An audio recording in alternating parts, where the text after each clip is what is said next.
नमस्कार दोस्तों, कहिए कैसे हैं आप सब। उम्मीद करते हैं आप सब बहुत बहुत ही अच्छे होंगे। आपकी अपनी पसंदीदा कहानी में आपका स्वागत है। आइए सुनते हैं एक ऐसी कहानी जिसको सुनने से ये पता चलता है कि हनुमान जी बजरंगबली बचपन से ही न्याय करने में माहिर थे। तो आज उन्हीं के बारे में सुनते हैं। न्याय के देवता हनुमान जी। आवाज सरोज शर्मा। एक बार किष्किंधा में राजकुमारी बाल जानवरों के साथ मल युद्ध कर रहे थे। एक बहुत ही बलशाली बैल था जिससे मल युद्ध चल रहा था और यह मल युद्ध बहुत ही देर से चले जा रहा था, जिसमें बैल हार नहीं रहा था, दौड़े जा रहा था।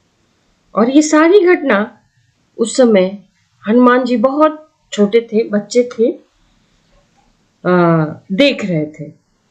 इस युद्ध को देखकर मारुति को बहुत ही हंसी आई कि एक बेजुबान जानवर से बाली हार गए। मारुति को हंसते हुए देखकर बाली बहुत ही क्रोधित हुए, नाराज हुए। इतनी क्रोधित हुए कि वह एक नुकीले चीज को लेकर के बैल के ऊपर प्रहार कर देते हैं। बैल जब नुकीली चीज लगती है तो वो काफी जख्मी हो जाता है, उसके शरीर से खून निकलने लगता है, जो कि बैलों की चमड़ी बहुत मोटी होती है, जल्दी कटती नहीं है, पर वो कट जाता है और खून निकलने लगता है। बैल दर्द से कराह उठता है और उसी कराह में इधर उधर भागने लगता है। जब उसको तकलीफ होती है, दर्द से तड़पने लगता है, तो इधर उधर भागने लगता है। सामने जो भी पड़ता है उसको वो चोटिल करता जाता है।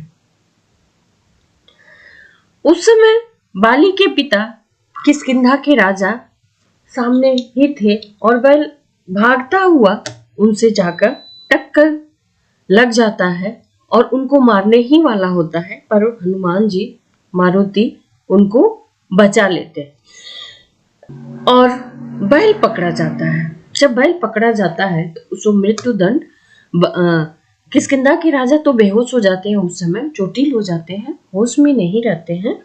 तो राजकुमार बाली यह निर्णय लेते हैं कि इस बैल ने मेरे पिता को जख्मी किया है और इसे मृत्यु दंड दिया जाए। दूसरे दिन सजा देने का हुक्म राज दरबार में चारों तरफ फैल गया। यह बात सुनकर हनुमान जी को बहुत दुख हुआ।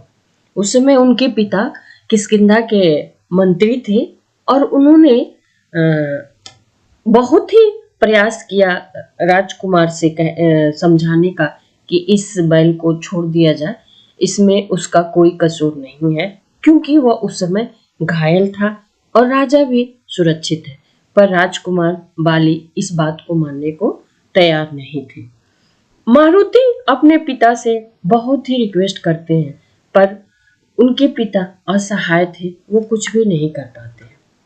ऐसे में मारुति हनुमान जी उस समय क्या करते हैं, जब देखते हैं कि पिता मेरी बात सुन रहे हैं, ना ही माता कुछ कर पा रही है, फिर भी वो उदास नहीं होते हैं और ये ठान लेते हैं कि इस समय मैं बैल को बचा कर ही रहूंगा, चाहे कुछ भी हो जाए।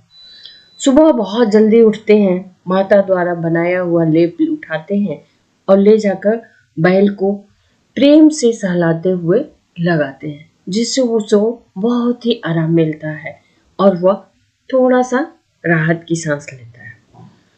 और धीरे से जो सिपाही होते हैं उनके रखवाले से बचकर मारुति क्या करते हैं कि बैल को खोलकर वहां से भगा ले जाते हैं। किष्किंधा से बहुत ही दूर नदी के दूसरे छोर से उड़ान भरते हुए बैल को एक बागीचे में पेड़ों की छाया में ले जाकर छुपा देते हैं। यह बात देखकर किष्किंधा राजकुमार बहुत ही क्रोधित होते हैं और मंत्री हनुमान जी के पिता सुमेरु के मंत्री को सजा सुना देते हैं कि इन्होंने बैल की रखवाली अच्छे से नहीं कर पाई और ना ही अपने बच्चे को समझा पाए, इसके लिए उन्हें दंड दिया जाए। यह सब देखकर मारुति बहुत ही नाराज होते हैं और बोलते हैं कि यह यह गलत बात है। एक बेजुबान जानवर को अपनी बात रखने का मौका भी नहीं दिया जाता है। और गलती जब मैंने किया है, उस बैल को मैंने भगाया है, तो आप मुझे सजा दें, मेरे पिता को नहीं। पर सुमेरु के मंत्री मारुति के पिता बार बार यही कहते हैं कि मारुति बालक है, उसे नहीं, मुझे सजा दिया जाए, मेरी गलती थी, मैंने ही बैल की रखवाली अच्छे से नहीं की।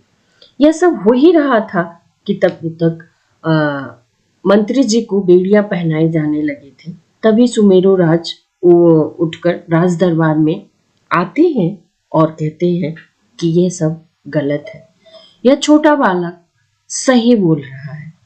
वह बैल तो बेजुबान था, ऊपर से चोटिल था, उसने जानबूझकर मेरे ऊपर प्रहार नहीं किया है।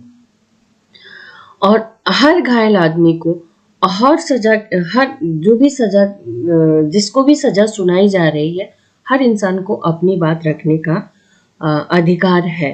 पर वह तो बेजुबान है, वह कैसे बोल सकता है, इसलिए उसे छोड़ दिया जाए, उसे नहीं मारा जाएगा। यह बात सुनकर बाली बहुत ही क्रोधित होते हैं और चारों तरफ सभा में हनुमान जी की जय जयकार होने लगती है। उनकी अडिग निष्ठा और डट कर अपने अपराध को स्वीकार कर लेना और न्याय करने की जिद को लेकर सभी लोग उनकी वाहवाही करते हैं और चारों तरफ जय जयकार हनुमान, जय जयकार मारुति होने लगता है। इस कहानी से यह पता चलता है कि मारुति बचपन से ही न्याय प्रिय थे और निडर थे, चंचल बहुत थे, बट किसी के प्रति अन्याय नहीं होने देते थे। इसलिए प्रेम से बोलिए सिया बलरामचंद्र की जय, बजरंगबली की जय। तो धन्यवाद दोस्तों। कहानी अच्छी लगी हो तो लाइक, कमेंट, शेयर और सब्सक्राइब करना ना भूलें।